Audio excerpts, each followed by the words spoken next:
Gideon, Gideon, pasukanmu terlalu banyak.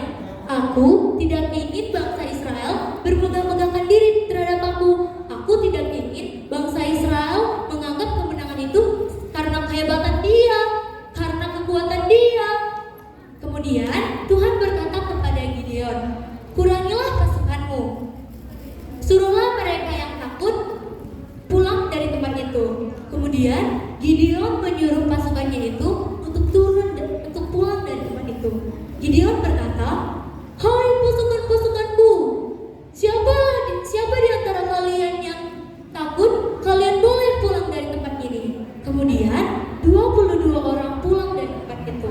Nah teman-teman, tadi pasukan-pasukan Gideon ada 32.000 orang, tetapi pulang sebanyak 22.000 orang. Kira-kira pasukan Gideon tinggal berapa lagi ya?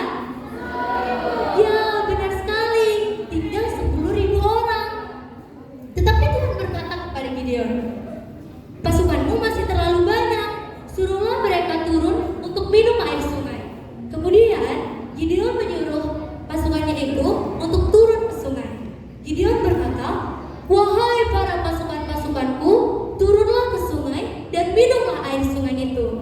Kemudian pasukan-pasukan Gideon turun ke sungai dan minum air sungai itu. Ada yang berlutut dan langsung meminum air itu. Ada juga yang mengambil air itu dengan tangannya. Kemudian Tuhan berkata kepada Gideon, pisahkanlah orang-orang yang minum menggunakan tangannya. Kemudian Gideon memisahkan pasukan itu yang minum dengan tangannya.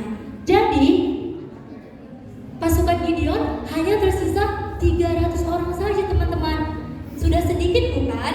Apakah dengan 300 orang ini bangsa Israel bisa mengalahkan bangsa Midian? Tentu bisa, karena 300 orang ini sudah dipilih Tuhan untuk mengalahkan bangsa Midian itu.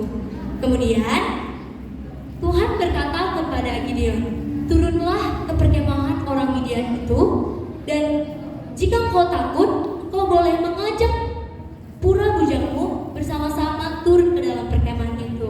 Nah teman-teman, di dalam cerita kita hari ini, kita bisa tahu kalau kita harus tetap mengandalkan Tuhan.